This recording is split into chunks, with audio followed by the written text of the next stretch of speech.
got the red, white, blue, flying high on the farm. Semper Fi tattooed on his left arm. Spent a little more in the store for a tag. In the back it says USA. He won't buy nothing and he can't fix. With WD-40 and a Craftsman wrench, he ain't French or dust. He's just made in America.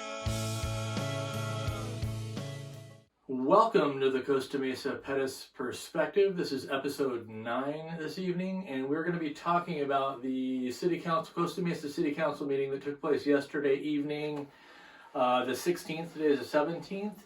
It was a marathon session that went till about 1 in the morning, I believe. And what we're going to do is there is a lot discussed, and we're going to distill it down to 2 topics, similar to last episode 8. But tonight we're going to talk about hero pay and the Foley election for county supervisor and the appointment of mayor. So on hero pay, it was passed, and what we're going to do is the justification for passing it, in generally speaking, came from city manager Farrell Harrison. And it was basically COVID still a big deal in their eyes, and hence the grocery workers are still on the front line. The grocery workers are essential, and no impact on the general fund in terms of money. So those are the justifications. What I want to do is start out with COVID. And again, I want to reiterate, and I say this all the time, but I really want to drive it home that I am not a person that is a COVID denier, even a mask denier. I'm none of those things. I work as a nurse manager at the VA, as a lot of people know, and I'm around it every day. And I am very much aware of the seriousness of COVID-19 and what it has done. That being said, I think that the narrative was hijacked a long time ago. In the beginning, it was an appropriate response to a virus we didn't know anything about, but I think since then it's been hijacked. So what I want to do when they say COVID-19 is still very much a reality, it is, but to the level of needing to incentivize grocery workers, I don't think so. So what I want to start with is, obviously, as most of you know, we're now moved into the red zone. There's a couple different metrics when they're looking at COVID and tiers. Our state Gavin Newsom uses a tiered colored system. We have just now moved in to the red, and we are actually on our way very shortly to orange. But I want to do is I want to talk about, there's a nonprofit 501c organization called COVID Act Now, which is used by a lot of people in the industry. They're a nonpartisan data collector, and they have real-time information. What I want to do is cover off where we are right now with COVID-19. So daily new cases per 100,000 in the population of California. Over the last week, Orange County, California has averaged 164 new confirmed cases per day. In other words, 5.2 for every 100,000 residents. Way down from a year ago. We're looking right now at the graphs that you're seeing were the March of last year to current March now. I might be a couple days old on this data, but it hasn't changed very much. Looking at infection rates, on average, each person in Orange County, California with COVID is infecting 0.80 other people. Because of each person is infecting less than one person, the total number of current cases in Orange County, California is shrinking. So being that each person that has COVID is affecting less than one person, the numbers are obviously going down, and they're going down rapidly. So looking at the positivity rate, a low percentage of 2.4% of COVID tests were positive, which suggests enough widespread aggressive testing in Orange County and in California to detect most new cases. So we're testing a lot, rates are reducing. A big one here also is ICU capacity used. So Orange County, California is reported having 665 staffed adult ICU beds. 347 are filled by non-COVID patients, and 111 are filled by COVID patients. Overall, 458 of 665, in other words, 69% are filled. This suggests there's likely enough capacity to absorb a wave of new COVID infections, being a new wave if it was to come. We're set up for that. 69% is actually below a lot of what normal everyday ICU occupancy is. So I just wanted to point that out. So when we're looking at COVID as being a reason to have $4 an hour for union working grocery people, I don't think that holds currently. Also, really what this is it's a regressive tax. So what do I mean by that? So progressive tax, meaning the richer you are, the more taxes you pay. What's going to happen is when you put $4 an hour on top of these union grocery store, these major chains, then what's going to, you think it's got to be absorbed somewhere. So what's going to happen is the grocery chains are going to raise prices on milk, food, cereal, tuna, jelly, popcorn, everything you buy in a grocery store. The prices will be raised, and that is among the grocery stores that haven't closed, are going to be raised and passed down to the consumer. So who's going to be hurt the most in this case? It's going to be the lower income people. They're already struggling to buy groceries, hence being a regressive tax, not a progressive tax. That's the reality of it. And I've said it before, I just don't think that the government is in the position, or should be in the position, to force private business to raise wages on their workers. And another thing that happened during, if you watched it, Don Harper, I know that he's the minority in amongst the COVID crowd, or the COVID crowd, the council there. It's nonpartisan, but he's the only Republican voice there. He was asking a lot of pertinent questions. He was asking things like, do you know how many employees are going to be affected by this pay raise? Do you know how much they make? And they weren't able to answer that very well. Then he actually asked, because in the document from last time, and I believe it was on this agenda too, Ms. Harrison compared grocery workers to doctor salaries, and I think Don Harper's right in that it wasn't a good comparison. And he actually asked her, "Do you know how much doctors make?" And so they were not able to answer any pertinent questions relative to what he was asking on the details of how this thing will impact the city. And one of their main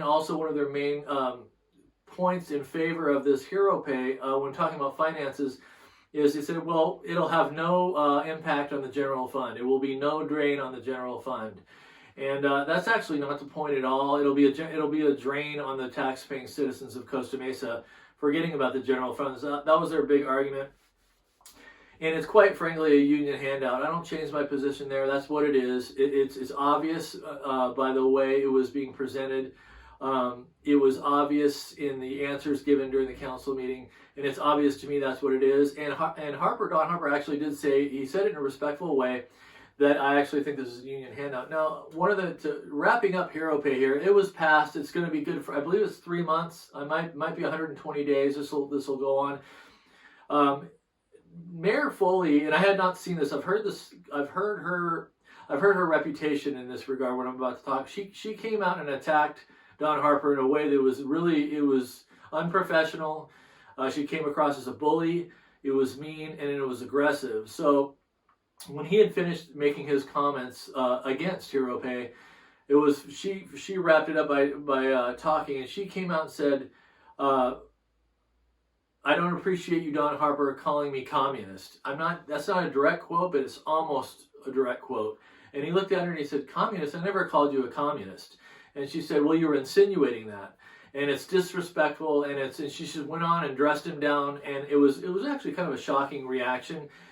And to me, in my line of work, that's classic projection. He didn't even mention socialism. He was just making some reasoned points about why he's against it. I thought it was very respectful. And she came out hard. And she came out swinging, and the way that might take it is on these things is when you see a person when they're tired. It was close to 1 in the morning or 12ish in the morning. They're frustrated. They're on the way out. We got to see a glimpse of how she behaves, and I found that unconscionable. And I'm not feeling it. So that's it on hero pay. It's a done deal. I just wanted the citizens of Costa Mesa to know how it went down, what's involved, and what I think. So moving on to the final item that I'm going to talk about tonight was that Mayor Katrina Foley was elected Orange County Supervisor District 2, I think.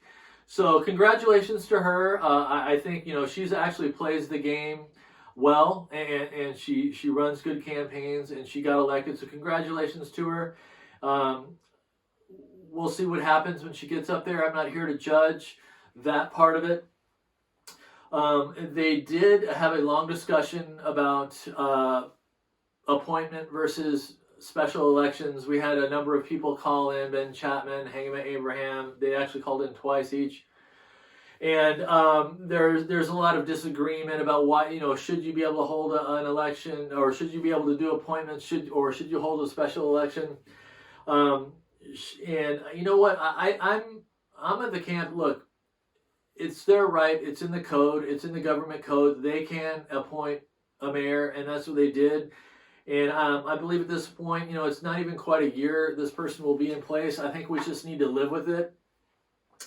What I can tell you, I've always thought this about the Democrat Party at the national level, now obviously the city level too, which something they do very, very well, and they always have, is they close ranks, stick together, and vote as a block and take care of each other and gain power that way. And we don't, as if you want the conservative philosophy, we're very independent. We tend to be individualistic. We do our own thing, go our own way. We're not good at staying together. I can tell you from my own experience in when I ran in November.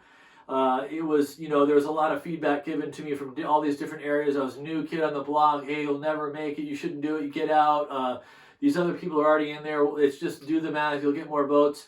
You know what? And I stuck in there anyway. And guess what? I got the second most votes despite of all the feedback I got. So we need to do a better job of that as a voting block. And I think what we need to do is focus on the issues.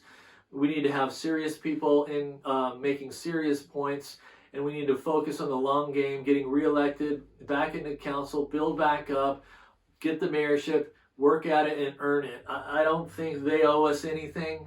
They won last round, and they're in there right now, and that's the way it is. And instead of whining and crying about it, I understand being frustrated, but it's time to get busy. It's time to get it done. Again, Stevens is going to be in there for under a year, and then whoever chooses to take a whack at him come in 2022 when the term's up, and he'll have to be elected. More power to that person. I can tell you what, unless things change, I am absolutely going to run again for council in 2024, and I'm going to ask the citizens that I be the council person to run for District 6 to take on Jeff Harlan. I think I could beat him, and I need the help of the citizens, and I have a lot of good support. I have a lot of good ideas. I'm going to stick in here until then, but I need to be the only one running. That's the only pitch I'm going to run right now for council. Again, thanks for listening, you guys. Be kind to yourself. Be good to each other. Together we can get it done. Bye for now.